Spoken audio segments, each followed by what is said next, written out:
There we go. There we go. There we goes. Hello.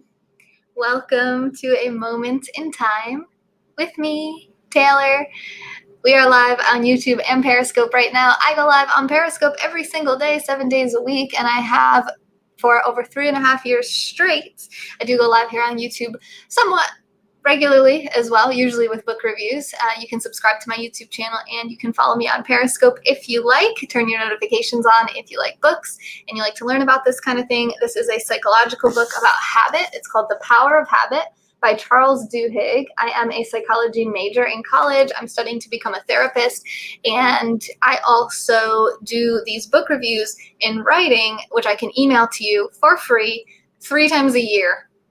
You heard that right, 3 times a year. Once every 4 months, I send out one email that just has a summary and review of every book that I've read over that 4-month period. So I read a lot of books, so you don't have to, and it's free, and it's all nonfiction. So psychology books, business books, finance books. We just did a book about investing right before this. You can check out that replay about The Intelligent Investor by Benjamin Graham.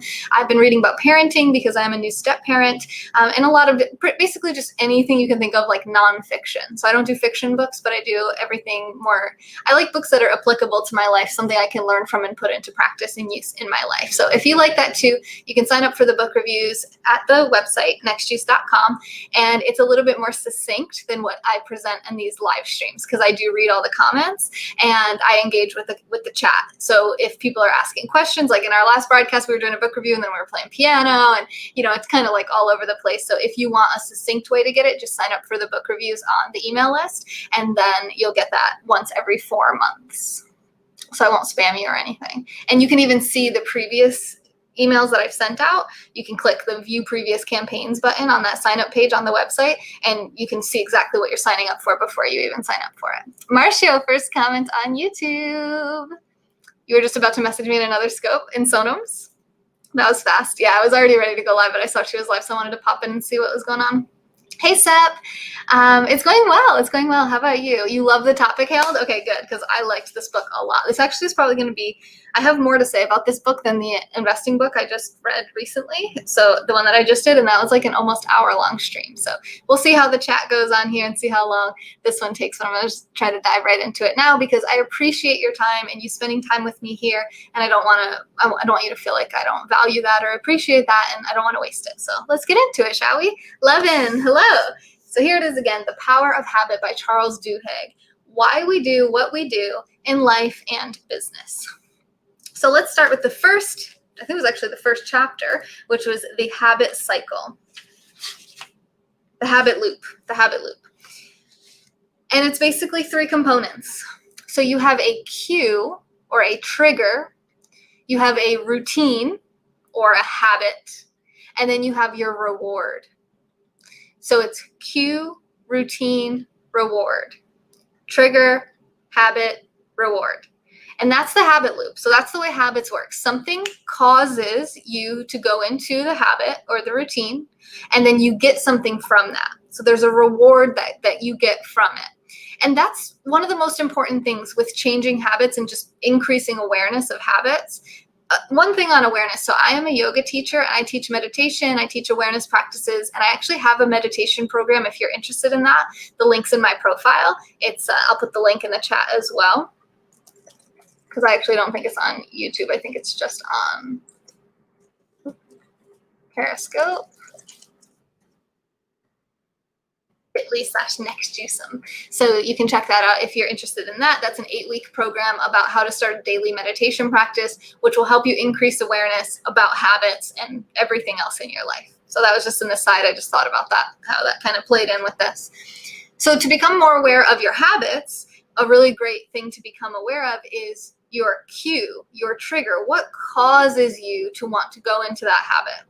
And what is the reward? What do you think you're getting from the habit? So it's a nice way to break a habit into 3 separate pieces. So you have the behavior, which we think of as the habit. Maybe let's just say smoking as an example. Okay, so you smoke cigarettes, and you smoke cigarettes. Maybe you want to quit smoking. Well, what causes you to want to smoke a cigarette? You probably smoke multiple cigarettes every day. So you do it multiple times throughout the day. You don't necessarily think about what causes you to do it. You just do it. And what you'll realize as you become more aware of this is that certain things trigger you to do it. So waking up in the morning might be a cue. Taking a break from work, your lunch break or smoke break might be a cue. Certain times of the day, eating a meal, different things, an argument, right before bed. I don't know, like whatever your cues are. A lot of it oftentimes does come down to like time of the day, but it could also be things that happen, experiences that happen. So one really, really cool, probably one of my favorite things from this book was a practice that a therapist used with one of her patients who bit her nails.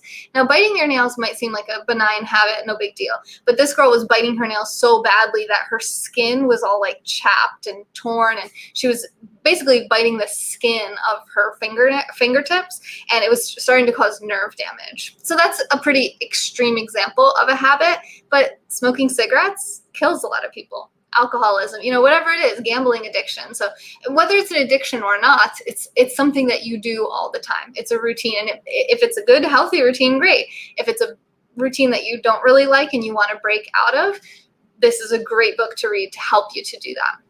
So with this girl, what she did is she had her take an index card. So you just take like a little flashcard and you just put a tally mark every time you're triggered to do the habit. So you can still do the habit, but you're just becoming aware of how many times throughout the day you were caused to do it. And this is cue awareness. So this helps to really focus on what is causing me to want to do the thing that I'm doing. And that can really help you with understanding what the reward might be. So if an argument or an interaction with a certain person or some type of stress causes the habit, you might realize that maybe the reward is decreasing stress, calming down, feeling better, feeling differently, taking your mind off of whatever it is that causes you to want to do the habit. So as you learn your cues, you'll automatically start to learn your rewards and what you're trying to get out of it. And we'll get to that. You'll eventually learn that there's a way that you can get that same reward with a different habit, but we'll get there, right? Smoke breaks. Yeah. Some, at least when I used to be an employee, they used to give like 2 additional 15-minute breaks throughout the day or something for people who are smokers. Maybe that's not the case anymore, but I don't know. Okay, I'm going to read back your comments. Just let me finish this concept. So you do the tally marks. For 1 week, you do a tally mark on an index card every time you have a cue that you're triggered to do your habit. Then the following week, anytime you successfully don't do the habit, you cross off one of the tallies. So this is also increasing your awareness with how many times you're doing this thing and what causes it and what you get out of it. And then you can start to see how challenging or easy it is for you to not do that habit. And you can see basically a percentage. How many times did you do it? How many times did you were able to control yourself and not do it? So I thought that was a really cool practice, and I suggest maybe trying something like that with your habits soon. Now, before I go into the next section here, I'm going to, there's so much sand. I was reading this book at the beach, and now I'm getting sand on my laptop. Okay.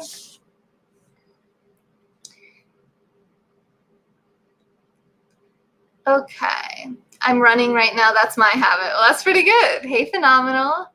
The pleasure cycle, right? I don't know. That they didn't talk about that in this book. The cause can be a life experience, something that happened, idiosyncrasies. A habit does not necessarily have to have reward. Well, according to this book, that is the definition of a habit. It's cue, routine, reward. If you're aware of the habit, it makes it easier to quit the habit, right? If it's an unhealthy habit. You need that vigilante. It's pretty awesome. I love that concept. Most habits happen in an unconscious state. Yes, that's actually going to be the last thing we talk about is the neurology of habits and how our brain works with habits. Why am I like hanging off my chair? Okay, there we go. All right, so the next section here is about the golden rule of habit change. And what's really cool about this is that you don't have to change your triggers and you don't have to change your rewards. All you change is the routine and the habit. So once you become aware of what triggers you and what you're hoping to get out of the habit, what that reward is, you can try to find other things. Let me not say try. You can find other things that will bring that same reward. So this is why groups like Alcoholics Anonymous are effective, is that they talk about what triggers you and what cued you to want to drink. And then you talk about it in the group, and then you get the reward of feeling better from talking about it rather than from drinking. Now, that may or may not work for you. Everyone is different. So therapeutic modalities, therapists, support groups, therapies, I don't want to keep using the word therapy. It doesn't have to necessarily be therapy, right? I'm studying to become a therapist. I think everyone should say therapist. You don't have to. It could be something else for you that brings a reward. Maybe it's exercise or something like that. But whatever, when you have that cue and you're more aware of it, then you can say, okay, I'm going to try my new routine. Just give it a try, and then see what the reward is at that point. And if that new routine doesn't work after a little while, try something different until you find something that gives you that feeling that you're looking for from the habit. Whatever, maybe it takes your mind off of something. Well, if you're just trying to take your mind off of something, there's a million things. You could start a garden in your backyard. You can mow your lawn. You can call a friend. There's so many things that you can do to take your mind off something you don't want to think about that's not necessarily destructive to your health, right? Mental or physical. Can I hear you, Uber? I mean, I can see your comments. Hey, Mr. Scoop, how are you? You're going to read this book, Marcia? I love that. Yes. Yeah. Check it out. And sign up for my book reviews if you haven't already, because I'll put a link to the book in case you forget. And my next one goes out, I think, in about a month, and a little more than a month and a half, maybe. It depends, Hidden. You're drinking the Kool-Aid? It depends. So let me put that up, because I like that comment, actually. I like that. See, this is someone who just is honest, right? And isn't just like, oh yeah, feel good, whatever. It's not fun if it's not destructive for some reason. Maybe, but it doesn't have to be self-destructive. You get what I'm saying? So, oops, sorry. Oh, Sarah, you like this book? You read this one? Awesome. Thanks for sharing that.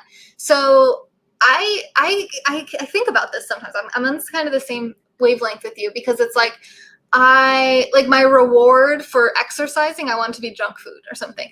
Or if I really like comedy. I love stand-up comedy and comedians.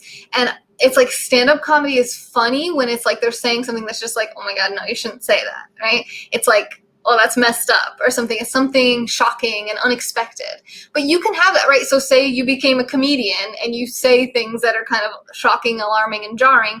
Is that destructive? Probably not, right? And if you're bringing laughs to other people, and you know what I mean, and it's like all jokes, that can be a way to channel something that's kind of like dark humor, but it's not necessarily destructive. Like, it doesn't have to kill you. Now, some people would say like any amount of junk food or sugar or something is like detrimental to your health. I'm not in that boat, right?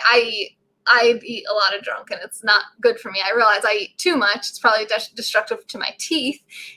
But a little bit here and there, I don't think is really going to kill you, right? My grandma just celebrated her 80th birthday, and I'm pretty sure eats a bowl of ice cream like every single night. And in the morning, she eats like pastries, like, the chick is not the picture of health when it comes to diet, but she's lived, it's like, and she doesn't have cancer. Now, maybe she'll develop that, and maybe she could have been healthier, had more energy or something. But I also know like kids die, before they're even born. So if you're like, don't be afraid of dying, right? So that's like, not every single thing you do has to prevent your death, because you're not going to prevent it. It's going to happen. You're going to die. We're all going to die. So I find that some people go like really extreme on health. And I think that's really tied to a fear of death, a fear of dying. So that's actually, so I think that you can do some things, right? Like, I had a beer yesterday, right? It's not like health food, but it's also, I didn't like get so drunk that I puked or had a hangover, or, I mean, I had one beer, but even if I have a few beers, it's like a balance, right? You don't want to destroy your life. If you have even if you got really drunk and you puked and you had a hangover the next day, if you did that once a year, you'd probably be fine. I don't really consider that like a destructive pattern. Now, if you're drinking first thing in the morning, you wake up and you're getting drunk and then going to work and driving around and being drunk all day, that's destructive, right? You could kill yourself. You could kill someone else. And yeah, don't be afraid of death, but also don't cause someone else's death. Don't be dangerous. Don't destroy your own life because of a habit, because there's other things that you could do that wouldn't destroy your life. I think. So it's kind of like moderation, right? the world, yin and yang, we have good, we have bad, we have positive, we have negative. This is all part of life. And personally, I try to actively increase the amount of positivity I have because I know the effect that has on us psychologically. But I also don't try to deny the reality of negativity, Good genetics? Maybe. How many times does it take to be considered a habit? That's a good question. I don't know if they really got into that in the book. There was a lot of anecdotes in this book, so I didn't read all the stories and every single word in the book. I read like the meat, I call it, of the book. That's usually how I read books. I don't think there's a specific number of times. It's something that you do basically like automatically. You just do it. And many of our habits are good, like sleeping, brushing our teeth, taking a shower, eating food. Like most of these things are good for us, but there are things that we do that aren't necessarily that good. Like maybe you spend 5 hours a day watching the news and it causes you to have anxiety and panic attacks and become agoraphobic. Like that's destructive, to your life. Like you can't live your life. So the habit of watching like sensationalized media for that long every single day might be a habit you want to change. So really, I think the point of this book is like trying to figure out how to change habits, right? So you'll know if there's something that you're like, I want to change this and I'm having trouble changing it, it's a habit. It's really deeply ingrained in your wiring. But it can change. And this ties in really well to the book we read, I think 2 books ago, which was Mindset by Carol Dweck, which is about growth mindset versus fixed mindset. Some people think things cannot change. I cannot change. That person cannot change. But that's not true. Everyone can change and does change all the time. What kind of beer? Beach something? Some kind of beach beer. I forget what it was called. We got it from the shore last week. Yesterday was International Beer Day, so we had a beer. I like to say it's easy to form a good habit, and it's easy to not do so. Yeah, so implementing good habits, that's another, I guess that's the more positive way of viewing this type of study. I was thinking about, like stopping bad habits by replacing them with habits that aren't as bad. Like it doesn't have to be perfect. All of your habits don't have to be healthy, great things, I don't think. But not drinking, but always struggled with smoking, but I go on and off with it.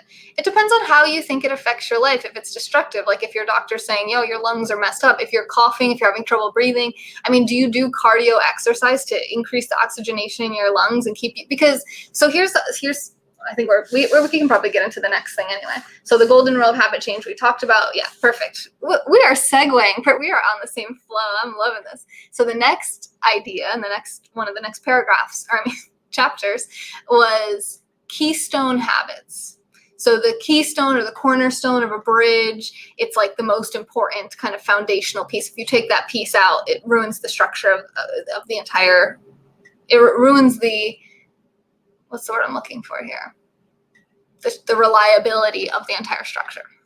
So a keystone habit causes a snowball effect. So when you change one habit, oftentimes other habits will change automatically without you consciously doing it. So if you can find a keystone habit that works for you, a lot of things will change in your life. And you have to experiment because we're all different and we all value different things differently. And we all have habits. All of our, I think it's William James was a psychologist back in 1800s or something, and even 1700s, and he came up with the concept of people are just a series of habits. We are what we do. What we do is just what we're going to keep doing unless we change it, unless we become aware of it and then we change it. But then whatever we change it to, then we just do that. It's, most of us do kind of the same things day in, day out. How many of us have vastly different, varied days every single day? One day you're in Timbuktu and the next day you're in Ohio. It's just, most of us, we kind of have the same routines. We get up, we take a shower, we brush our teeth, we eat our breakfast, we deal with the kids, we go to work, we come home, we deal with the kids, we make dinner, we watch some TV, we go to bed, or whatever. It's some kind of roughly the same thing that we do each day. And most of the stuff is fine, right? But you might want to add in something new and healthy or different, or you might want to take something out that's stale and it's not really serving you anymore. And maybe it's not giving you that reward that you were hoping that it would give you maybe when you first started the habit. Okay, so keystone. So a keystone habit would be like, say, like that's what I was actually just gonna say. Can I mute this guy? This guy's so annoying. Where is he? Okay, I'm just gonna block him. All right. I think it's important to offer distinction between addiction and habit. There really isn't a difference. Was it called Son of the Beach? I wish it was called that, Mr. Scoop. That's a good one. Have to replace an unwanted habit with a good habit. You have to replace, you don't have to do anything, first of all, right? You don't have to change anything. You can just keep living life the way you're living it. If you want to change, it's likely because you want to change. So you don't want what that is, right? So it's an unwanted habit. To replace it with a good habit might be a bit of a stretch, I think. So it could be a progression, right? So you replace it with something different. You know, it doesn't have to be healthy. You don't have to replace drinking alcohol with eating kale. You know what I mean? Like how much harder are you trying to make this on yourself? Like what if instead of drinking, instead you had like ice cream or like something else that you like, right? It's not healthy, but it's not it's not the thing that you're addicted to. And then you can say, okay, well now I'm eating too much ice cream. I don't want to eat all this ice cream, but at least you're not driving drunk anymore. You're not hitting your partner or screaming at them or cheating on them because you're drunk at the bar and you made a mistake. You know what I mean? Like, yeah, okay, maybe now you're fatter, you know, ice cream's still not good. And hopefully these things will change, right? As you make that keystone change, other things will change. So say you stop smoking and you start doing whatever else, right? Eating peanuts or something. And then you start going to the gym. And then you start, what was my example that I was going to use? Oh, smoking, right? So he said not drinking, but I always struggle with smoking. I go on and off with it. Well, if you change one thing, like let's say you start exercising, and you weren't before. So every time you're cued to smoke, you're like, okay, well, if I'm going to smoke, I have to exercise first or something like that, you know, or see if the exercise will give you that feeling that the smoking gave you. Do the exercise. And when you exercise, a lot of times you'll find like you don't really want to smoke because your lungs feel clean. They feel open, like you can breathe, you know, you get that feeling. And maybe you start eating healthier. Because I find when I exercise, I don't want to just eat a bunch of junk food right after. I want to eat something like a protein shake or something. Like I want to keep it going. And that's what a keystone habit is. So some of the examples I just gave were not great. I don't have a lot of experience with helping people to change their habits. And I don't personally have like a ton of habits that I want to change. But the concept is still there, right? So you still understand, hopefully, the point of this, what the habit loop is, the golden rule of habit change, and the keystone habits. You loved this book, Marty? Yes, I love how many people have read this. That's awesome. Got that book, haven't read it. All right, do it, Jordan. Making your bed each day, possibly a keystone habit. Could be. It could be. I read that book, Make Your Bed by Admiral William McRaven. I don't make my bed. I didn't make it before reading that book. I don't make it after reading that book. But I'm very happy with my life. So obviously, like a book about habits is kind of, I'm interested in this for clients. I'm interested in this in my own life too, if there's habits that I want to change. And, you know, like I play a lot of Fortnite. Okay. I've been video gaming a lot. I got a whole new gaming system. I've been on Twitch. I played for 6.5 hours straight last night. And it's important to, I also practice awareness, right? So like today I wanted to just get up and play, and I still haven't played yet, right? It's almost 6 p.m. I was like, I'm not going to play until I get these certain things done. I need to pay my credit card bills. I need to do these book reviews, and I want to do my lifesavers, my meditation, affirmation, visualization, exercise, reading, writing. So I went for a walk, and I meditated and visualized actually on my walk, and I did some writing here, and I'm doing these book reviews. So it's like, I wanted to get all these things done, then I can play the game if I want to still, you know? So I feel like, you know, to make a change in your life oftentimes is because you want to. You want something different. I don't really want something different from my life right now. I really love my life. So I can't necessarily relate directly. But this is my perspective on it. Hey, Dan, how's it going? Hey, Chip. Thank you, Dan, for the super hearts. Thank you so much. Habits can be changed and are mostly unnoticed, but addiction is another beast. I suppose. You make your recliner each morning you wake up. Chip, thank you for the super hearts. Thank you, guys. Okay, so next concept here is a crisis as catalyst for change. We actually talked about this, I think, in the growth mindset as well, in terms of post-traumatic stress disorder, which we hear a lot about.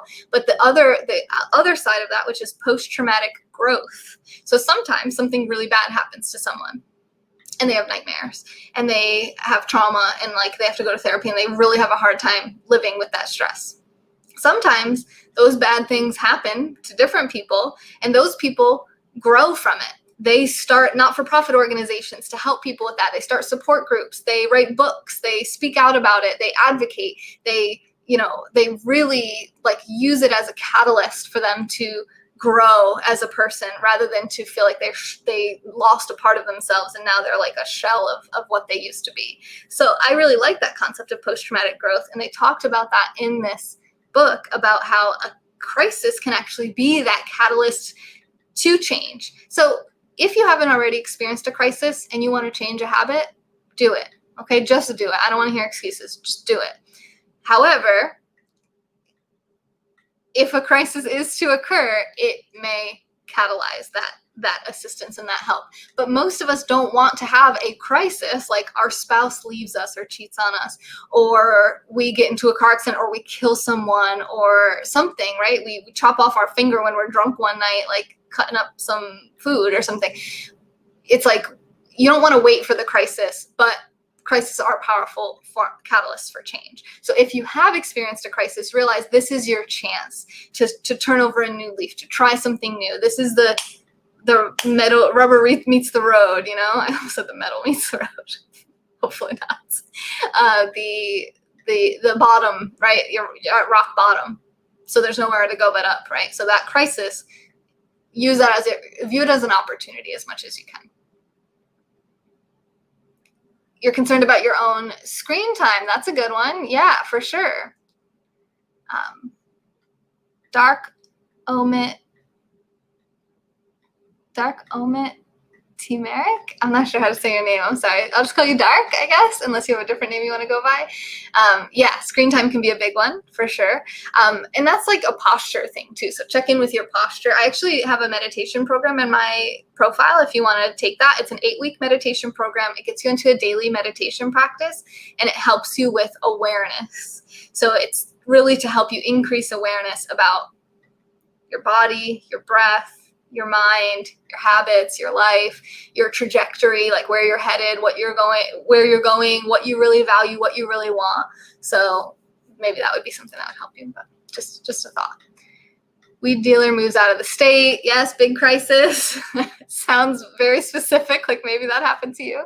Lezinc, hello. I'm good, Simon. How are you? Darko, okay. Darko Merrick? I still feel like I'm not saying that last part right. Darko. Okay, cool. Donnie. All right, Donnie. Crisis as catalyst for change. And then finally is the neurology of habits. And he talks about some interesting things here about like gambling addiction, he uses as an example, and murdering while sleepwalking. So there was a guy who accidentally killed his wife in his sleep.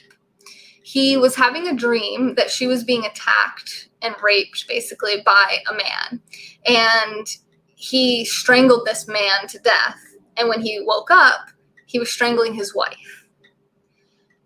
And prior to this, he'd had night terrors. So sleepwalking is different than they call them sleep terrors or night terrors.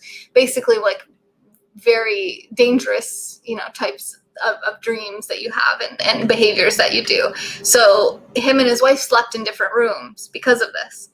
Unfortunately, they went on a trip and they were like camping. So they were in the same area.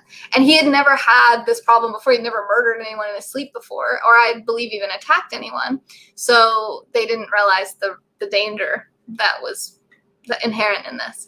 So he killed her, and a jury found him not guilty because he was asleep.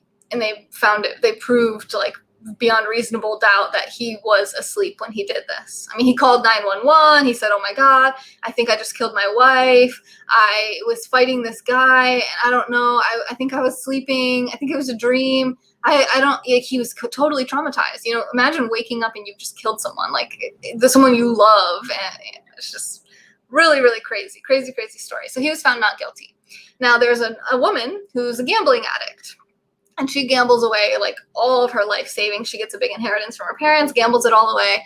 Long story short, she gambles everything away. And she's found guilty of her behaviors.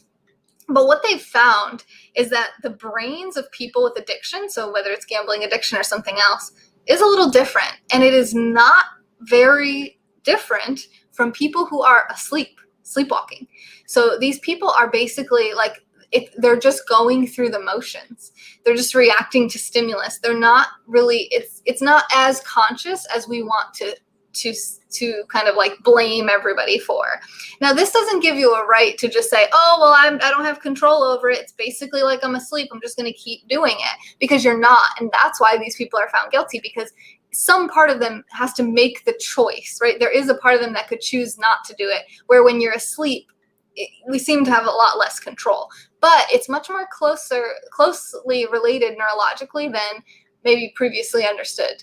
You know, that the addiction is, so like gamblers' brains, when they put them in a CT scan, MRI, CT, I think, and they measure brain activity, they show them like slots, you know, winning, losing, and near misses. I'm sorry, near wins. So near wins is when, like, say it's a 3-thing slot and you have one, and then the third one doesn't match, but you almost won. You were so excited. You almost got the jackpot. Well, for a person who's not addicted to gambling, that's a loss for them. They just say, oh, okay. Oh, no, didn't get it. It's a loss. That's how they write it off. A person with a gambling addiction, their brain actually registers it almost the same, not quite to the same level, but much more so than someone who doesn't have the addiction, that it was a win. Their brain basically counts it. They get that same release and that same mental activity as if they had won, almost. You know, not quite to the same level, but way more than somebody who doesn't have the addiction. So neurologically, like, our brains are involved in this. So awareness is key, getting help is key, and then neurologically, what else is interesting about this is that we don't necessarily believe we can change until we meet other people who have changed the way that we want to. So getting connected with support groups is so important. Look up online, find groups of people that are dealing with the same things that you're dealing with, because you are not alone. You are not the only person that deals with this habit or this pattern, and other people have dealt with it and other people have changed it. So you might have a really hard time believing that change can happen for you, but when you realize it worked for other people, eventually it helps to click that I can make this change too. I can do this. So that's really, really interesting as social creatures, that other people can help us to believe. And that's why for my meditation program, I actually have a Facebook group where everyone can connect in there and talk about their experiences. Like, I was doing this meditation, I fell asleep, and not be like, oh my God, I suck. But other people can be like, oh my God, yes, like I fall asleep all the time when I'm doing it, or I used to when I started, now I don't, or you know what I mean? Everyone can kind of, oh, you know, this used to happen to me. So instead of laying down when I meditated, I sat up, or I changed, you know, I went outside to meditate so that I wasn't like feeling like, oh, I'm just going to fall asleep. I'm so relaxed. So I'm still kind of outside now. I feel the sun on my skin. It keeps me more awake. You know, you can kind of help each other with little tricks that might have worked for you. How can they prove that? Well, the guy, good 2020 vibes, the guy had been basically treated by doctors for night terrors like throughout his whole life, even before meeting his wife. So it was like a well-documented case study that this guy had it. And he called 911 immediately and was like, I killed my wife. Like, it wasn't like he was like trying to cover it up or anything. I mean, maybe he planned that whole thing out, but the whole jury found him not guilty. So I'm good, Simon. How are you? I thought your sister already died of cancer, Simon. No? Why am I confused about this? Helpful pointer toward posture. Yay! Dreamed I was eating popcorn, ate my pillow. That people actually do that. And I know you're probably joking. Hi, Melissa. But that's actually, people poison themselves in their sleep sometimes accidentally. Like, they'll eat like an entire cake in their sleep, or eat like cat food or like cat litter, like just weird stuff, really weird stuff that people do in their sleep.